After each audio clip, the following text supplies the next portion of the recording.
Hello, Aqua and Aqua Rising friends. Sandra from ForYourChi.com here today to do your monthly tarot and oracle card reading, first six houses, for free here on YouTube. I'm still doing my contest. I need to get to 1,300 subscribers though, so please make sure that you are subscribed with the notification bell and send to your friends so they can do the same. As soon as I hit to 1,300 subscribers, I will gravitate towards 3 lucky subscribers. Make sure you're commenting on the videos. Okay, so let's get to your reading. The first house, it can't get any better in the first house. The Aqua may take the trophy for the first house. Foundations and achievements, the 10 of Cups card in traditional tarot. Happy life, happy family as you move through the beginning of October, and icing on the cake is a favorable outcome from the Archangel Michael deck, my absolute all-time favorite card in this deck, and you pulled it in the first house.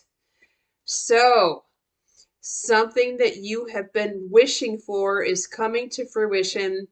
You're getting a wish, you're getting your ask, you're getting answers to your prayers at the first part of October, first several days of October. You could also be moving or buying property or land somewhere, because sometimes the 10 of Cups indicates that. It also means for some of you, you could be blending families, putting roots down, moving in together, taking the next step to a relationship. Okay, that's fabulous. For those of you that applies to. Your second house is conflict and defeat. Okay, so stay away from arguments regarding money or things. Someone may want to borrow something of yours. You're not in the mood for it. You know, you say no. This person tries to pick a fight. Self-respect. Okay, this is all about respecting yourself, Aqua, and respecting the boundaries that you've set. So we get this card all the time if you watch my weekly collective readings. So the message is not just for Aquas, but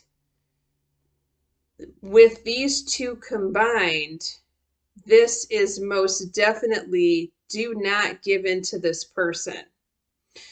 Do not even engage them in an argument, because it's only going to turn south. Okay? Now, your third house rules brother or sister, suffering in silence. So they are doing a lot of the hard work by themselves and they're not asking for help. You know, oftentimes this is a female, so this very well could be your sister who is in a, I'm hearing loveless, which is interesting because I don't normally use that word, relationship, where they are not receiving help from their partner, their spouse, or their kids. Okay, but they need to ask for help, because there is help available to them, but they need to ask and be very specific about it. They also need to shield themselves because their energy is very sensitive right now. Okay, so that's important. Perhaps you can pass that message along to them. Your fourth house, your house of home, where you currently live now. So this is you feel like you need to make a decision, and a lot of times you feel like you're backed into a corner. Now, if the move message applies to you, if you're trying to move or if you're wanting to move, this very well may make sense, because, you know, whenever we're in the process of moving, there's a lot of moving parts, no pun intended there, right? And the target is moving as well. So if you own your home, for example, and you put it up for sale and you're trying to look for a new house, there's always this like squabble over how much time do you need to move? How long is it going to take to sell your house? How long is it going to take to get the funds for your down payment on the next house? Okay, so then it can be very confusing, especially right now during Mercury retrograde. But Mercury retrograde is not going to last all of October. So we should be feeling relief by like the second week of October. And it's always wise not to make a decision when you feel worried about it, because inevitably you will make the wrong decision. Okay? So I always advise the clients to get a reading to narrow those things down.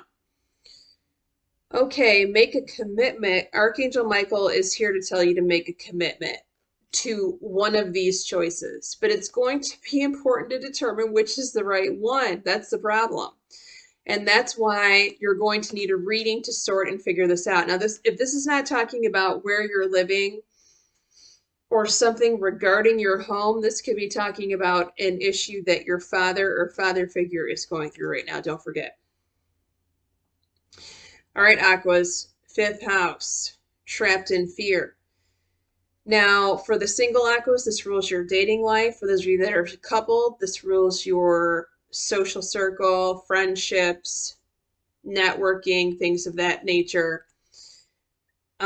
You might be wanting to cut someone loose right now in the friendship circle, but you are too afraid to do it.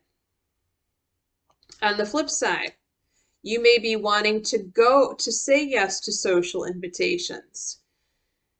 But there's some sort of fear there for you. Now, believe and trust. So this is telling me that I always tell the clients this whenever they pull this card. It's important to break the fear cycle. So this is a two-step process. Breaking the cycle of fear here, whatever that means for you with regard to your 5th house, dating, fun, friendships, social circle. And then trusting that the universe, the higher power, your guides, your angels, whatever you believe in has your back, okay? Because the fear here is unfounded. But you have to remove the fear before you make a step here, okay? Your 6th house, work and health, firm foundations. Okay, so you've laid the groundwork, you've done the dirty work, and now you're ready for what's next. They're telling you to have a sense of humor about things regarding work and health, okay? And obviously, it's important to get proper medical care and treatment, but also this is a reminder that laughter is a very good medicine. Okay, laughter and humor. So it's advisable to watch something funny this month, that you like, some comedian or some movie that for sure is going to make you laugh. Or maybe there's a person that makes you laugh, Maybe it's your crazy Uncle Eddie. I don't know. I don't even know why I said that. But so get some humor and insert humor in your month of October. I would always advise everyone to do that, but you are being called to do that right now. Okay, so let's go through your tarot cards of who's around the Aqua in the 7th house. The first one is the Virgo, the Hermit. Why do I feel like there's always a Virgo popping up in your reading? Is it true? Another Earth card, Pentacles. So that's Virgo. That is Taurus and Capricorn. Okay, and then we have the Wands, which of course are the fire signs, Sag, Leo, Aries. Okay, so that's who's around you in your 7th house of relationships. There's a very important message that's coming through for relationships. So if you are interested in the relationship house, I would highly advise you to look at the extended reading. It's in the description box below. The link is. It is on Patreon. I made it affordable for everyone. Look for tier 2. Tier 2 is what you want in Patreon for the 12 house spreads for the extendeds. And you get all the zodiac signs for $5.55. Okay, so thank you so much for being here with me, Aquas. Many blessings. I'll see you on the other side if it so calls you. Take care.